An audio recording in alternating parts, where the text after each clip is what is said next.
Bal arısının büyüklüğünü gördünüz mü? Evet, yeni bir videoya bal arısıyla başladık. Evet, inşallah böyle güzel bir tur olur.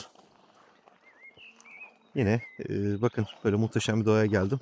Günün ilk saatleri diyebiliriz, sabah saatleri.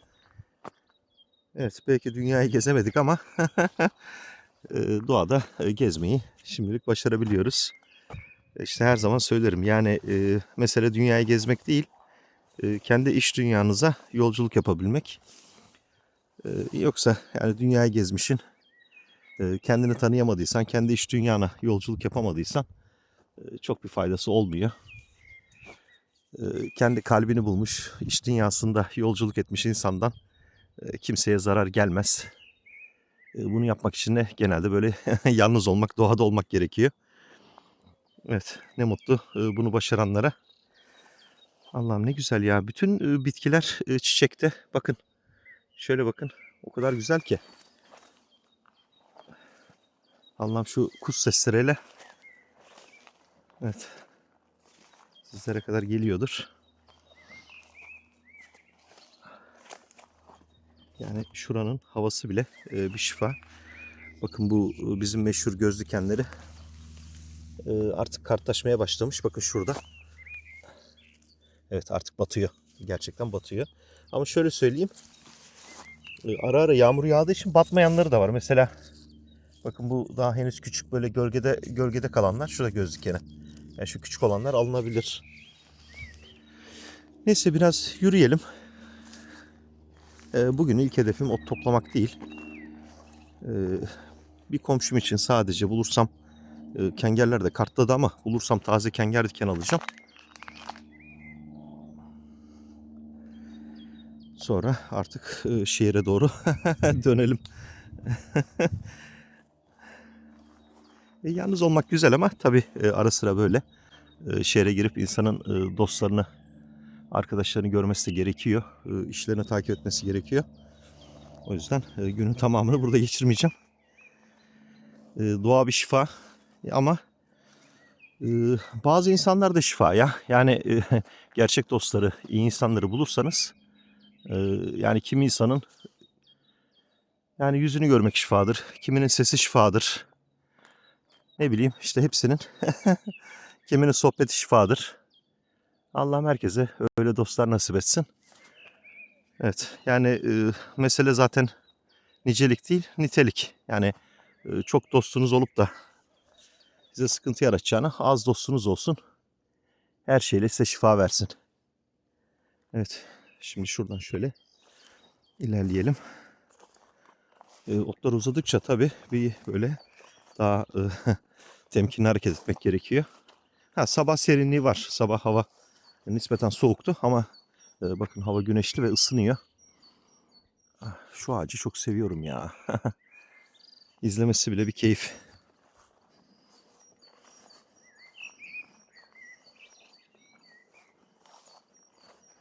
Şehre bu kadar yakın olan bir yerde hiç kimsenin olmaması, o da ilginç. İnsanları da anlıyorum tabii, yani herkes bir hayat mücadelesinde.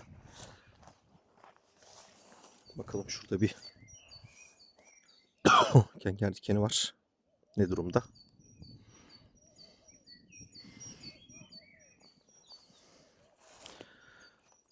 Kahvaltı yapmadan geldim çünkü. Buradan böyle birkaç tane kahvaltıyı bunlarla yapabiliriz. Evet, olur. Evet, ben şurada küçük bir kahvaltı yapayım. Daha doğrusu detoks yapayım. Sonra devam edelim.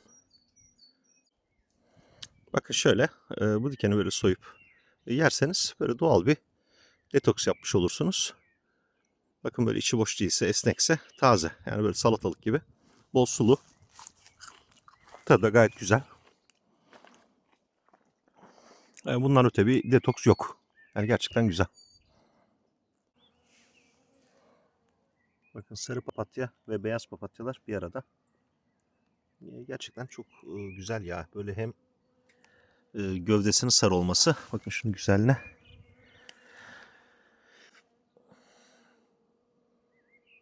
Gerçekten çok güzel.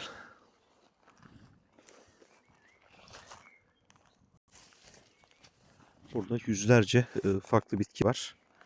Burada bir tarhana otu görmüştüm. Onu arıyorum. Bilmiyorum, sizlerin de bilgisi var mı? Tarhana otu diyorlar. Tarhananın içine konuyor. Ona bakıyordum. Şurada kuzu kulakları var ama kartlaşmış artık. Her şeyin de tazesi güzel oluyor. Yani yenecek formda değil. O yüzden onu pas geçiyorum. Buradan devam edelim. Bakın şu çiçek açmış ağaç. Armut ağacı. Yani yediğim en lezzetli armut diyebilirim. Burada hiç sulanmadan böyle ilaçsız, gübresiz, doğal dağ armudu dediğimiz kendi yetiştiği için gerçekten harika oluyor. Ne zaman olur bu? Muhtemelen Haziran ayında ancak olgunlaşır. Haziran ayında denk gelirsek ondan da yeriz inşallah. Şu tam önümdeki bazı yörelerde çakşır denen bizdeki bu rezene, manguta mantarının altında yetiştiği bitki. Burada pek yoktu. Bunun burada çoğalması da ilginç. Bakın arılar inanılmaz şekilde bunun başında. Böyle heybetli, güzel bir bitki. Gerçekten çok güzel. Bakın şu altı, bu işte rezenegillerin en büyük üyesi. Hani bazen işte Arap saçını rezene diyorsunuz ya veya bazıları bunu Arap saçı zannediyor. Oo diyor, Arap saçına bak, toplamaya kalkıyor. Değil, aynı familya ama mesela bunda bir Arap saçı kokusu yok. Hani o baskın şey yok. Ha, kökünde var mıdır? Var tabi ama asla bir Arap saçı değil. Onu da dikkat edelim.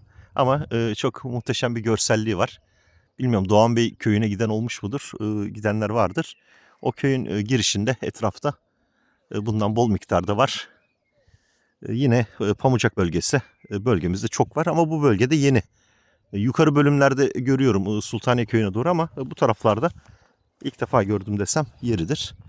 Bu burada çoğalacaktır. Çünkü güzel bir doğa. Yavaş yavaş çoğalacağını düşünüyorum. Sırt çantamda şişeler boş. Suyum kalmadı. Onları dolduracağım. Şuradan 2 dakika onları doldurmak istiyorum.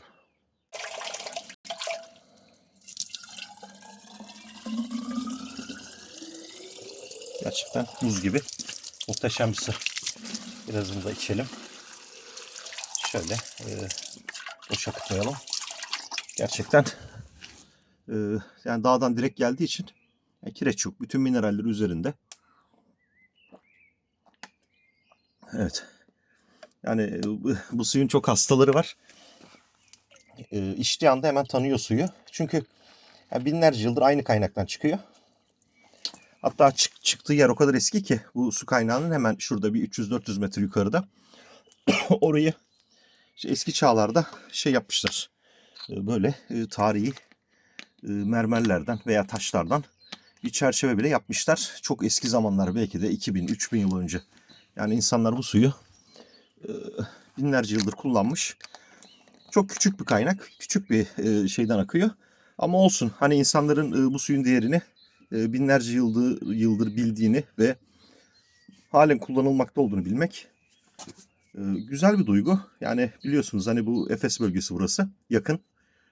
Kim bilir hangi düşünürler, hangi eski çağda yaşamış insanlar buralardan su içti. Biliyorsunuz Hazreti Meryem annemiz de kaçtıktan sonra işte o Orta Doğu'dan bu bölgede son zamanlarını geçirdi. Belki de o bile gelip burada bu dağlarda gezdi ve o sudan içti. Bunları böyle düşünmek insanı gerçekten mutlu ediyor. Bakın muhteşem çınar ağacı. Ya biliyorsunuz bunun yaprakları da bir şifa. Biraz da olgunlaşsın, yapraklar büyüsün. Bakın bu çınar yaprağını bilmeyen yoktur zaten. Çünkü bu çok muhteşem bir ağaç. Yani uzun yıllar heybetli, uzun yıllar böyle kendini koruyan, suyu seven. Bakın suyun kenarında, aşağısı dere yatağı. Birisi buraya çok güzel bir Türk bayrağı koymuş ama artık tabii eskimiş bu. Şu ebatlarda ama işte ağaca da çivi çakmak ne kadar doğru? Değiştirilebilir, artık vakti gelmiş. Ne diyorduk? Bakın bu yaprağı böyle kaynatıp suyunu içtiğinizde özellikle bu diz kapaklarına, ağrılara iyi geliyor. Çok şifası var, çok faydası var. Şimdi zeytin ağacı, çınar ağacı, bunlar özel ağaçlar. Bunların içindeki o kendini korumak için ürettiği maddeler vücudumuza da gerçekten bir şifa veriyor. Bakın burada 2 tane kocaman çınar ağacı var. Yine çok güzel bir dut ağacımız var. Bakalım üzerindeki dutlar ne durumda. Bakın gölgedekiler yemyeşil henüz. Ama böyle üst taraflar bir henüz değil ama bir 15 gün sonra yenecek hale. Evet ya, bunlar bir 15 gün sonra yenecek hale gelir. Dut çabuk olgunlaşan bir ağaç, bitki. Evet, bunu 15 gün sonra gelir. Kısmet olursa yeriz. Bakın burada bir tane daha var. Bu budanmış, bayağı dalları yüksekte. Alta düşenlerden yeriz. Ağacın üstüne söğüt bülbülü kondu. Minicik ama muhteşem öten bir kuş. Bakalım ne yapacak? Dut yiyor sanırım. Şu an evet, orada ağacın tam üstünde gözükmüyor. Siz göremiyorsunuz ama ben şu an onu görüyorum. Minicik, çok küçük bir kuş.